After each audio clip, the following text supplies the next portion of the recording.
before this whole live stream, we were all doing pre-records and uploading videos, but utilizing pre-records in the right way.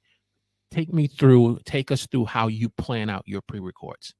Brilliant question. So when I plan a pre-record, and I do it every Monday to Friday, I make sure that I have a clear goal of what the content is trying to achieve. So that's the first thing I do. I make sure that what is the question I'm answering. Normally with my show, I answer a question from an audience member who will send me questions through DMs, emails, and stuff like that. So I've got a long list of questions, and I will take that question, and then what I will always do is I will write down 3 bullet points. My show isn't very long; it's only about 10 minutes, but it's daily.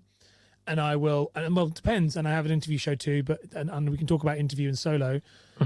But for solo, I will write down 3 points that I know I need to hit, and then those points are the main kind of riffing subjects, kind of how we're doing here, very similar, and that keeps me on track, because that will then mean that the goal of that pre-record is to make sure that I am delivering the best value to my